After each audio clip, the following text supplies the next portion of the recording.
Hi, I'm Dave Pike, the Connector Geek, and today I'm going to take a look at some connectors that I've been sent from Amphenol Industrial. It's this family. This is the SURLOK PLUS series of power connectors from Amphenol. Now, Amphenol is a name that should be familiar to most people if you've been playing in the connector world at all. They're one of the largest connector manufacturers in the world, and they create solutions for military, aerospace, industrial type applications. These are connectors that are designed specifically for power in the industrial and automotive space.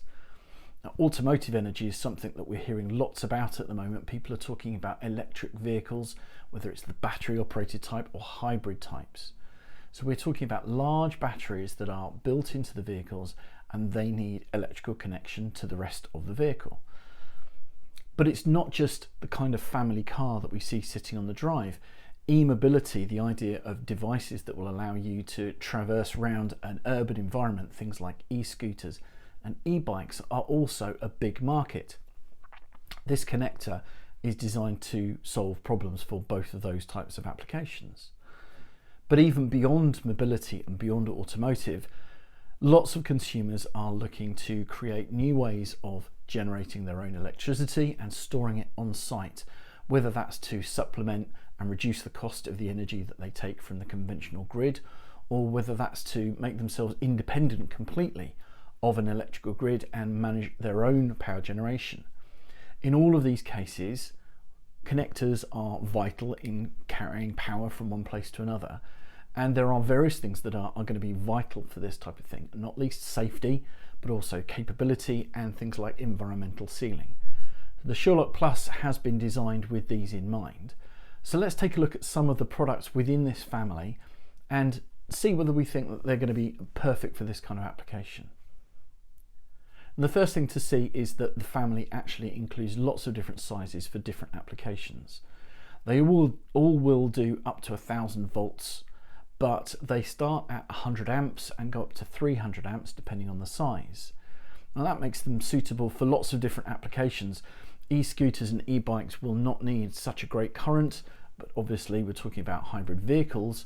The current and the power requirement is that much bigger. So we're talking about a range of products here that will do different jobs in different applications. And at the core of each of these connectors is the contact. When transmitting power through a connector, the key thing that we need to worry about is cross-sectional area. So that's the size of the cable and the amount of contact that you can create between the two halves of the connector. Now, using a conventional pin and socket type arrangement, we're often talking about 2 points of contact, and actually in terms of cross-sectional area, that's not really very much, and current requires as much physical contact as possible between those two halves of the connector. Well, Amphenol have a product called RADSOK. That's actually the technology of the contact within the connector. Instead of a conventional pin and socket arrangement, we actually have a basket. I'll show you using this of the largest connector. Hopefully you'll be able to see it. It's a 360-degree basket created of high conductivity alloys, with the idea that when the socket goes in, it will create the largest possible surface area in contact between the two halves. That means we're generating a greater area, we can transmit more current through these contacts, and the lowest possible resistance to keep things like heat rise down to a minimum. So this type of contact, this RADSOK contact, is something that Amphenol have been working on for many years. The latest version, the R4 version in this particular type of connector, has refined that technology quite significantly, but it gives you this fantastic cross-sectional area with high current capability.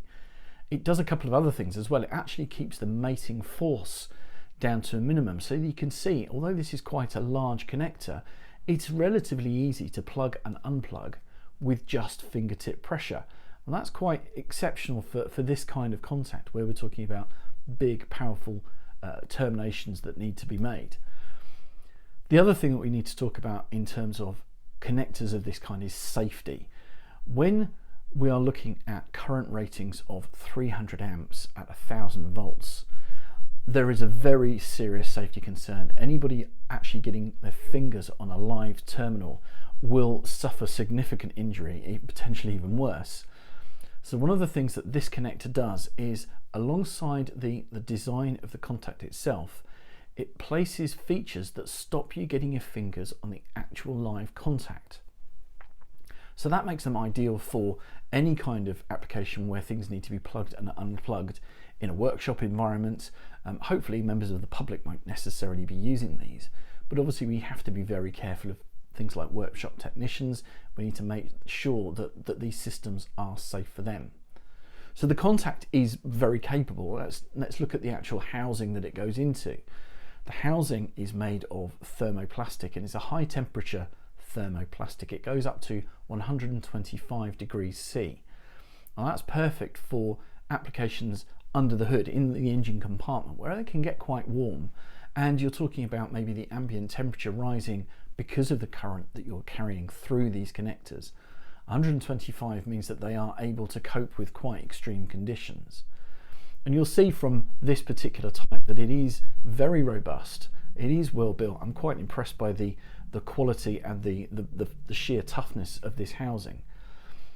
If we look at the mating half of this connector, we'll see on the socket part there are all sorts of ridges here that mate up with the same on the mating half.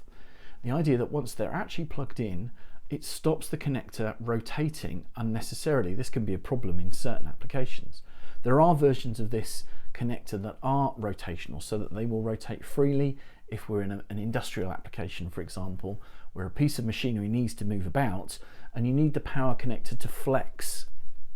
But in certain situations, things like inside an engine compartment, you don't necessarily want things to be moving around. So that's actually quite a nice feature. It stops the cable being flexed about, being moved about, and actually then moving the connector once it's been mated. Another feature here is the locking mechanism.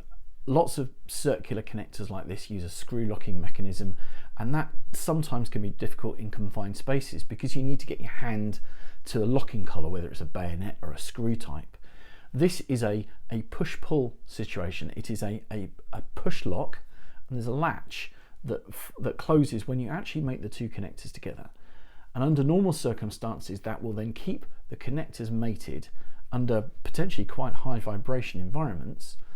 If you actually want to then unattach this connector, if you want to unmake this connector, there is a button that you need to press that then allows you to remove these connectors.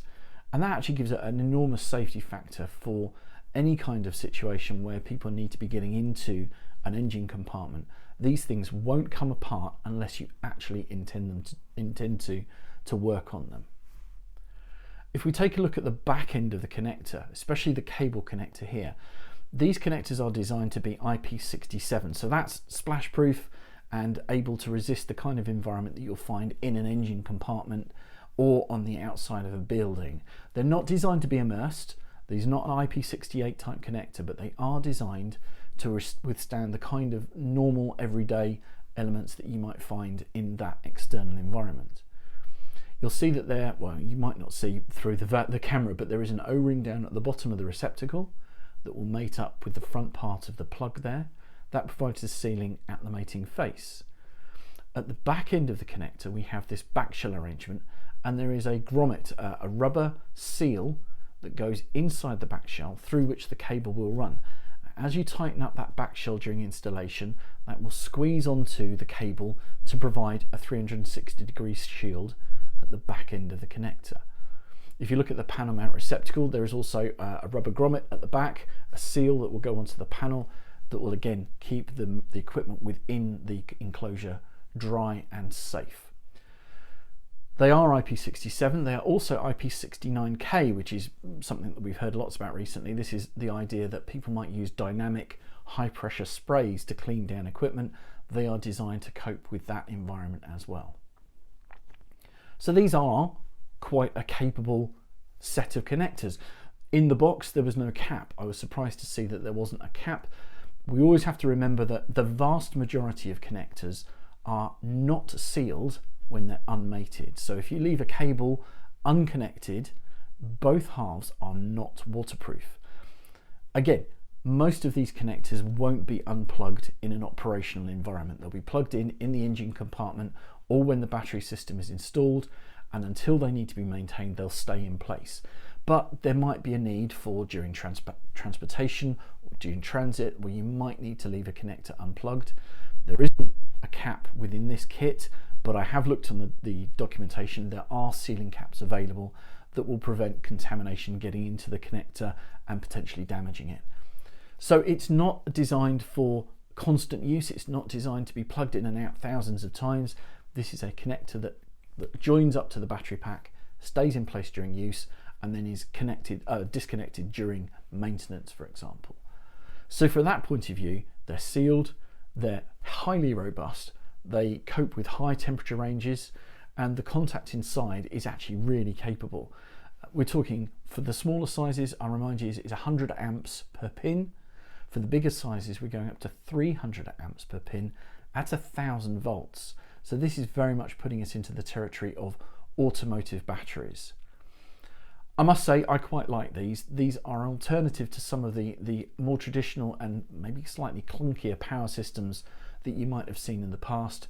This is a very streamlined, ergonomic, well thought out connector that I think for this kind of battery application is going to suit a lot of users. And remember, it doesn't have to be an automotive type application. There are so many power applications out there at the moment. We need to only look at things like data centers with the latest generation of chipsets that are taking, some of them are 2,000 watts per chip. And the amount of racks that you're finding within these kind of installations, there's an enormous need for power into these rack situations. They might not be outside, they might not need to be sealed, but certainly we need a highly robust and reliable connector that's going to keep the AI engines of the future running. So this is a connector that will do a lot of different jobs, is very, very capable, and I think is actually quite a remarkable achievement for Amphenol, and I think it's going to see a lot of use in lots of different places. If you need to find out more about this connector, it is available from RS, and there's a range of products, cable mount, panel mount, lots of different voltage ratings, lots of different current ratings, with data and information that allows you to delve in a bit more and get more information from this. Take a look at RS Web, have a look at these connectors and see if they might be suitable for your application. I think that they might actually solve lots of problems for lots of different engineers. Take a look and I'll see you next time.